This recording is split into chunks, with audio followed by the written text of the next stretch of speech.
Explorers. I'm Trish, and I'm joined here today by one of our senior concept artists, Bryn. Hi. Hello. Do you want to talk a little bit about what you do here at Radiant World? Okay, so I'm a concept artist on the biome team, which means that we're responsible for coming up with all the stuff that goes into the game that isn't a character or an animal. So props, devices, general scenery, which is stuff like chairs and chests and tables and wall hangings, and also all the organic props like plants, trees, ferns.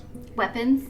Yep, weapons, we do those too. Do Yeah, we get to do weapons, that's good fun. That's cool. I noticed a lot of the community actually, so there's a lot of like mythological feel behind it. So is that sort of a lot of the inspiration that went to the art behind it? Mythology is a hard thing to draw on because there's not an Yeah. awful lot of visual reference from mythology. It's all stuff that's been made sort of post the stories. Yeah. We looked a lot at art styles and architecture from around the world, looking at like the ancient civilizations, which is probably where a lot of the mythology stuff comes from anyway. So, Yeah. you know, there's a whole smashing of different stuff, and for different biomes we take reference and inspiration from different races, ancient civilizations. So a lot of time the props and stuff that goes in the game is driven by the environment. So desert environment, we'll probably look at ancient Egypt, even Mayan, Inca sort of reference and stuff. Norse. Maybe. That's been one of the main themes of the community. They really want to see a lot more like Norse mythology. Oh, hell, that'd be awesome to work on. I was like, that'd be really cool. I'm Yeah, gonna try to push that. Gets my vote. Yeah, awesome. So, how's the communication like from a day-to-day basis? Like, who do you kind of communicate with? Well, generally it's a bit of a team effort. We tend to get together at the beginning of the starting work on a new biome, and we'll thresh out some ideas. I mean, we tend to talk to a lot of people in the company an awful lot of the time about many things, which is one of the really cool things actually. It's one of the things that makes the making of the game a lot easier. Yeah. Is that sort of interaction between the different departments. We'll generally have a big meeting where we just decide out of a long list of stuff what we really want.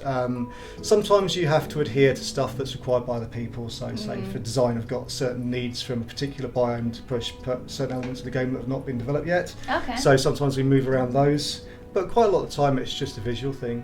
But yeah, you can on any day, I mean, I spend a lot of time talking to the 3D artists obviously on my team, and but also we'll talk to animation and design. Because there's always requirements for both those people. Okay, so how about like, for example, when you're coming up with the concept of the Yeti Cave, where do you kind of start communicating with that? It probably starts with the choice of the biome. So we knew we wanted sort of like a wintry biome, snow and mountains and stuff like that.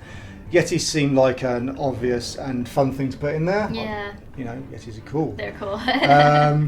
And the rest of it's probably driven by a perception of what Yeti life is like. Yeah. So they live off the environment, they're not particularly evolved. Yeah. So the stuff that they make in their home environment is very crude. And made out of the environment almost. yeah, kind of, yeah. So it's all made out of rocks and sticks and animal hide. Yeah. Things that they've foraged or hunted for. So everything's quite crude. If you look at the treasure chests, all held together with rope, and it's got leather and stuff on it, and it's probably found in the environment. Yeah. Like they hunted wolves and then used their pelts and things like that. Yeah.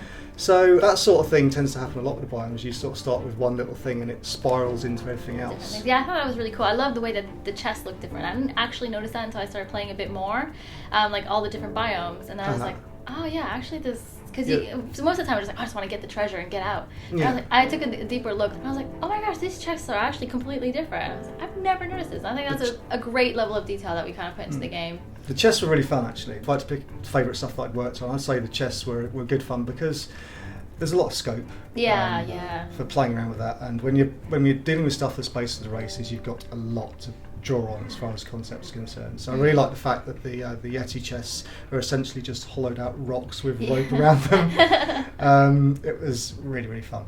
Cool. Okay, cool. So what's the turnover rate for something that would go into a concept into the game? Just ideally. Oh goodness, that really depends on what the concept is. I mean, and sometimes it doesn't make a difference in that respect either, because the simplest thing, if the concept's not right the first time, you go through iterations, and that can take a long time. So something as complicated as a device, you could hit it first time. Airship.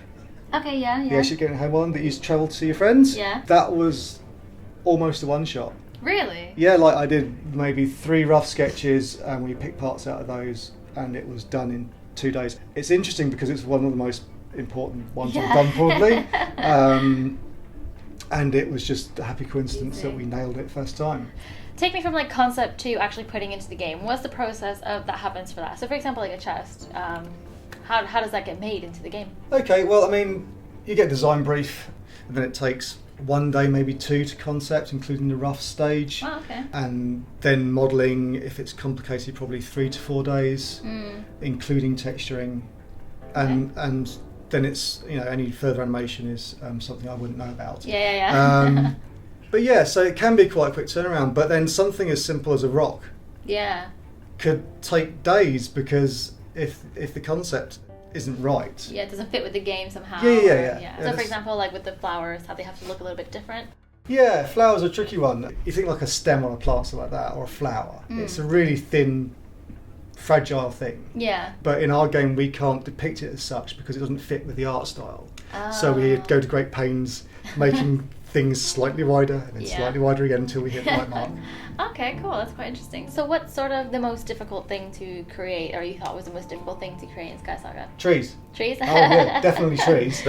By far the hardest thing to concept is stuff like plants and vegetation. Really? Well, they look beautiful in the game, though. If you look at a tree, they're a very complicated organism made of lots of little tiny things and bits and pieces that makes them look like a tree.